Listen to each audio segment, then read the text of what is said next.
बिस्मिल्लाहिर्रहमानिर्रहीम। आज का टॉपिक है कि कुछ चीज़ें ऐसी हैं जिससे आप हमेशा गरीब रहेंगे।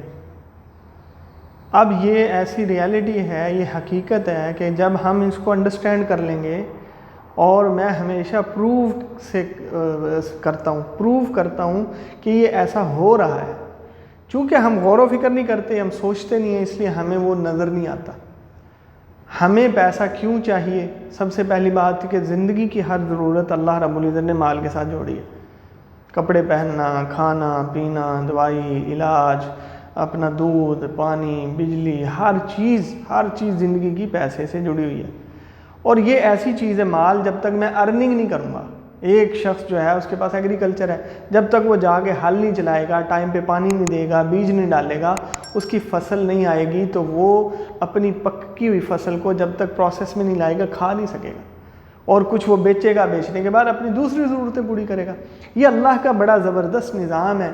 अल्लाह रब्बुल इज़्ज़त ने एक दूसरे का मोहताज किया हुआ है।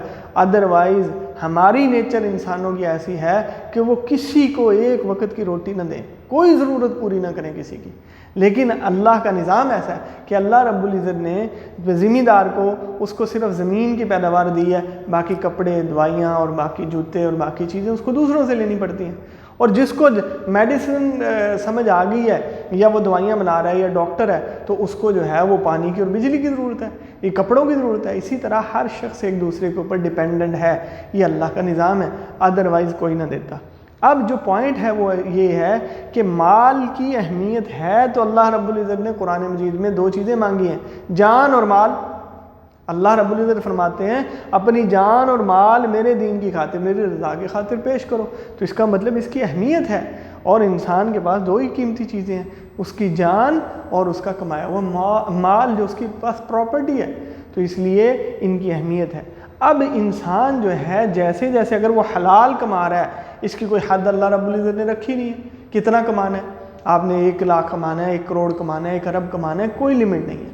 अगर आप हलाल कमा रहे हैं, उसको अच्छी जगह पे खर्च कर रहे हैं, नीयत अच्छी है, तो उसकी कोई अल्लाह रब्बुल इज़्ज़त के यहाँ लिमिट नहीं रखी हुई। अब दूसरी बात ये कि जब इंसान ये नीयत कर ले कि मैंने दूसरों को देना है, दूसरों को रोज़गार मेरी वजह से मिलेगा, तो अल्लाह रब्बुल इज़्ज़त इससे बहुत ज़्यादा खुश होते हैं। अब माल को कमाने के लिए हमारे पास बहुत सारी चीज़ें हैं। अगर हम ये नहीं समझेंगे तो हम गरीब ही रहेंगे। पहला पॉइंट क्या है? सबसे पहली गलतफहमी ये कि आई नो एवरीथिंग। हर शख्स ये समझता है कि मैं सब कुछ जानता हूँ, हालांकि उसके पास बेसिक थ्योरी भी नहीं है। ये जो पीछे जो मैंने पॉइंट बताए हैं, इसके पास ये भी कंसेप्ट क्लियर नहीं है कि असल अमीर जो है, अर्निंग किस तरह होती है। हम जॉब के पीछे भागते हैं, अर्निंग के पीछे नहीं भागते। हम टाइटल के पीछे भागते हैं, हम जो हैं वो रिवार्ड के पीछे नहीं भागते, वैल्यूज़ के पीछे नहीं भागते। हम जो हैं वो लोगों की राय के पीछे भागते हैं, अपने पैशन के पीछे नहीं भागते। अब इसकी क्या मिसाल मैं दे सकता हूँ? अब हम जो हैं लोगों के कहने के ऊपर हम चाहते हैं कि यार ये जो लोग जिस तरफ जा रहे हैं, ये जो लोग कह रहे हैं डॉक्टर बनो, डॉक्टर, ये एक टाइटल है। डॉक्टर से ज़्यादा जो अमीर लोग देख लें आप, पूरा आप जितनी भी बड़ी बड़ी टाउन्स हैं, बड़ी बड़ी सोसाइटीज़ हैं, हाउसिंग सोसाइटी, उसमें देख लो, डॉक्टर एक होगा, 90% लोग बिजनेसमैन हैं। तो जब बिज़नेस करने से इंसान ज़्यादा अमीर बनता है, तो फिर हम ये समझते हैं हमें सब कुछ पता है। हमारी तो थ्योरी ठीक नहीं है, हमें तो कंसेप्ट ही ठीक नहीं है। और दूसरी बात, जब आप अपने फील्ड में हैं, अब मैं अगर एक टीचिंग में, मोटिवेशन में हूँ, तो जब तक मेरे पास थ्योरी दूसरों से बेस्ट नहीं होगी, मैं उनसे ज़्यादा एफर्ट नहीं करूँगा, उनसे ज़्यादा वैल्यूज़ नहीं दूंगा, उनसे ज़्यादा मटेरियल आपको नहीं दूंगा, उनसे ज़्यादा कंसेप्ट अच्छा आपको नहीं दूंगा, उनसे ज़्यादा आपको मोटिवेट नहीं करूँगा, परफेक्शन नहीं दूंगा, मेरी वैल्यू नहीं बनेगी, मैं डाउन चला जाऊँगा। तो इसलिए जब भी आप किसी फील्ड में काम कर रहे हैं, ये मत समझें कि मुझे बहुत कुछ आता है, बल्कि ये समझें क्या मैं टॉप पर हूँ, क्या मेरे पास परफेक्शन है, मेरे से ज़्यादा अच्छे कंसेप्ट और मेरे से ज़्यादा अच्छी थ्योरी और प्रैक्टिकल किसी के पास नहीं है, तो फिर आप ठीक है। अदरवाइज़ लर्निंग प्रोसेस में अपने आप को रखें और ये गलतफहमी दिमाग से निकाल दें कि हमें सब कुछ आता है।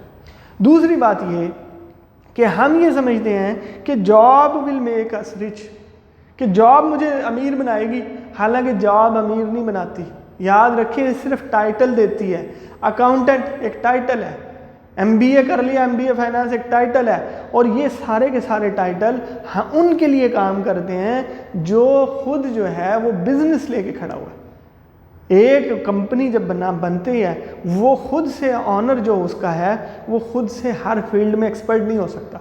वो मेडिकल में, वो अकाउंट्स में, मार्केटिंग में, सेल्स में, प्रोडक्शन में, मैन्युफैक्चरिंग में, क्वालिटी कंट्रोल में, से बहुत सारी ऐसे फील्ड्स हैं, वो हर एक में परफेक्ट नहीं हो सकता। लेकिन उसको पता है मेन थ्योरी क्या है, उसकी मेन कंसेप्ट ये है कि मैं ऐसा इंफ्रास्ट्रक्चर बना दूं और ऐसी प्लेस बना दूं जहां पे मैं हर शख्स को हायर कर लूं।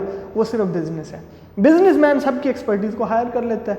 तो इसलिए जॉब अमीर नहीं बनाती। आप कहीं भी पूरे मुल्क में देख लो, पूरी दुनिया में देख लो, अमीर तरीन शख्स वो हैं जो कंपनीज के मालिक हैं, जिन्होंने अपना बिजनेस खड़ा किया, जिन्होंने अपनी प्रोडक्ट लॉन्च किया, जिन्होंने अपना ब्रांड लॉन्च किया, वो अमीर बनते हैं। बाकी जॉब वाले लोग उनके अंडर ही काम करते हैं। तो इसलिए अमीर बनना है तो अपना बिजनेस खड़ा करें, उसके लिए हम ट्रेनिंग देते हैं, उसके लिए आप बेस्ट इंशाल्लाह हमसे मटेरियल हासिल करेंगे। तीसरी चीज़ क्या है कि हम जब जॉब लेने के बाद जब अर्निंग करते हैं तो हमारा हैबिट्स जो है ना वो मनी को वेस्ट करती है। हमारी हैबिट्स मनी को वेस्ट करती हैं। हम वो चीज़ें ख़रीद लेते हैं जो हमें गरीब ही रखती हैं। मेरी अगर एक शख्स की 50,000 सैलरी है, 1 लाख सैलरी है, वो क्या करेगा? वो मोबाइल लेगा। फिर क्या करेगा? वो बड़े से बड़े अच्छे ब्रांड पहनना शुरू कर देगा। फिर क्या करेगा? फिर वो गाड़ी लेगा। फिर वो क्या करेगा? फिर वो एक घर लेगा। ये क्या है? सारी लाइबिलिटीज़ हैं। अकाउंटेंट इसको एसेट में लिखता है, लेकिन स्मार्ट पीपल, बिजनेसमैन लोग इसको लाइबिलिटी कहते हैं। घर ले लिया, वो आपको अर्निंग करके नहीं देगा। घर आपके बिजली के बिल नहीं देगा। घर आपके पानी का किराया और पानी के बिल नहीं देगा। ये जो है गाड़ी, ये लाइबिलिटी है, मेंटेनेंस होनी है, इसकी डी वैल्यू होनी है, इसकी जो है ना डेप्रिसिएशन होनी है वैल्यूज़ की। तो ये आपके लिए लाइबिलिटी है, एसेट नहीं है। इसको आपने मेंटेन करना है, उसके पेट्रोल के लिए खर्चा निकालना है।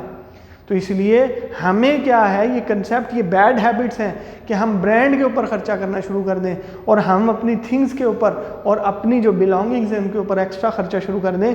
ये बैड हैबिट भी हमें पुअर करती है। अगली जो हमारे पास एक और चीज़ है वो क्या है? वो हमारे पास ये है कि हमने जब अर्निंग की है तो हमारे पास सोर्स ऑफ इनकम सिर्फ एक ही है। ये भी हमेशा पूर्ण रखती है। जब हमारे पास एक सोर्स ऑफ इनकम है, मैं जॉब कर रहा हूँ, मैं मिनिस्ट्री में या कहीं भी जगह पे जॉब कर रहा हूँ, मेरे पास वो सोर्स ऑफ अर्निंग है, मेरी इनकम सिर्फ वहाँ से आती है। जब सिंगल सोर्स ऑफ इनकम होगी तो मेरा सिर्फ उसी के साथ पैचअप रहेगा। मैं सिर्फ जब तक एक्टिव हूँ, जब तक ड्यूटी दे रहा हूँ, टाइम दे रहा हूँ, तो मेरी अर्निंग है। जब मैं नहीं दे सकूँगा तो एक टाइम पीरियड के बाद, एमरजेंसी लीव है या बीमार हूँ, उसके बाद मेरी अर्निंग स्टॉप कर दी जाएगी। तो मैं जब multiple source of income, expenses नहीं, आपने खर्चा नहीं करना, मल्टीपल सोर्स ऑफ इनकम जब आप जनरेट कर लेंगे, आप अपनी सर्विसेज दें, आप बुक राइटिंग करें, आर्टिकल राइटिंग करें, वीडियो बनाएं, आप अपने जो है ना सर्विसेज दें, अपनी एक्सपर्टीज़ को दूसरों के सामने पेश करें। जब तक आप दूसरों को वैल्यूज़ नहीं दोगे, दूसरों के बेनिफिट पे काम नहीं करोगे, आपको रिवार्ड नहीं मिलेगा। तो इसलिए आपने ये काम करना है, ये गलतफहमी निकालनी है कि मेरा एक ही सोर्स ऑफ इनकम होना चाहिए। ब्रांड और ये सारी चीज़ें और ये घर और ये गाड़ियाँ लेने की बजाय अपना second source of income, multiple source of income create करें, फिर इंशाल्लाह आपको ज़्यादा बेनिफिट होगा। एक और चीज़ है वो ये कि हम पैसिव इनकम पे काम नहीं करते, एक्टिव इनकम पे काम करते हैं। एक्टिव इनकम क्या है? मेरी डिग्री, मेरा एक्सपीरियंस अगर 20 या 30 इयर्स का भी हो जाएगा तो मैं अपनी फैमिली को, अपने बच्चों को नहीं डिलीवर कर सकता, वो ट्रांसफ़र नहीं कर सकता, उनके ऊपर शिफ्ट नहीं कर सकता। तो मेरी एक्सपीरियंस और मेरी डिग्री ज़ीरो, मेरा नॉलेज, मेरा सब कुछ ज़ीरो। और जैसे जैसे बड़ा होता है इंसान एक्टिव इनकम के अंदर, वैसे वैसे ऑर्गेनाइजेशन उसकी वैल्यू को कम करती रहती है। अब 55 का हो गया, अब 60 का हो गया, अब इसको रिटायर कर दो। हालांकि होना ये चाहिए कि इसका एक्सपीरियंस काम आएगा, ये ज़्यादा वैल्यूएबल शख्स है, लेकिन ऐसे नहीं होता। बल्कि क्या होता है, उसको निकाल दिया जाता है। इसके रिवर्स जब आप बिजनेस करते हैं, अपनी ब्रांड पे काम कर रहे होते हैं, अपनी कंपनी पे, डे बाय डे आपकी वैल्यू बढ़ती है, सारी की सारी टीम आपकी मोहताज होती है, आपका एक्सपीरियंस बढ़ता है, आपका एक्सपोजर बढ़ता है, वो कभी रिटायर नहीं होता, काम नहीं करता, लेकिन अपने माइंडसेट से सबको कंट्रोल रखता है। तो पैसिव इनकम पे काम करें। पैसिव इनकम का मतलब ये है कि आप एक्टिव हैं या नहीं है, आप टाइम दे रहे या नहीं दे रहे, आपकी अर्निंग आपके पास आ रही है। तो पैसिव इनकम के ऊपर काम करने की बहुत सारी एग्जांपल्स हैं, बहुत सारे काम आप कर सकते हैं। पहले भी मैं बता चुका हूँ। आप यूट्यूब, आप बड़ा अच्छा प्लेटफॉर्म है। आप जो है ना फेसबुक पे जाएं, वहाँ पे अर्निंग शुरू करें। आप जो है ना बुक राइटिंग करें, अच्छी सी बुक लिखें, उसके बाद आप स्पीच दें, आप ट्रेनिंग दें, आप लोगों को की कोचिंग करें। तो ये बहुत सारी ऐसी चीज़ें हैं जिनसे आप पैसिव इनकम जनरेट कर सकते हैं। यानी मैं नहीं हूँ, अगर एक बुक मैंने लिख दिया और वो सेल हो रही है, जब तक सेल होती रहेगी मेरी अर्निंग आती रहेगी। एक वीडियो मैंने डाल दी है, जब तक डली रहेगी वो आहिस्ता आहिस्ता वो अर्निंग आती रहेगी। दूसरों का बेनिफिट भी होगा, आपको अर्निंग भी होगी। तो इसलिए पैसिव इनकम पे बिजनेसमैन क्या करता है, वो खुद वहाँ काम नहीं करता, लोगों को हायर कर लेता है, लोग उसके लिए काम करते हैं। पैसिव इनकम है। तो इसलिए एक आपने शॉप बना ली है, चॉकलेट की शॉप बना ली है, स्वीट की बना ली है, किसी भी चीज़ के, स्टेशनरी की बना ली है, जब आप वहाँ को उसको सिस्टमाइज़ कर दें, बारकोड से, सॉफ्टवेयर से, सिस्टम से कंट्रोल करें, जब आप उसके ऊपर काम करेंगे तो फिर क्या होगा, आप कहीं भी दुनिया में फिर रहे हैं, आपकी इनकम स्टॉप नहीं होगी, आपकी आती जाएगी। तो ये सारी चीज़ें ऐसी हैं जिनके ऊपर आप काम करेंगे तो इंशाल्लाह आप जो है अमीर बनेंगे, वेल्थी बनेंगे। जब पैसा आएगा, हलाल रोज़ी कमाएं, हलाल ख़र्च करें, अल्लाह रब्बुल इज़्ज़त की रज़ा के मुताबिक ख़र्च करें, तो अल्लाह रब्बुल इज़्ज़त इंशाल्लाह दुनिया में भी आपको फ़ायदा देंगे और आखिरत में भी। बहुत शुक्रिया।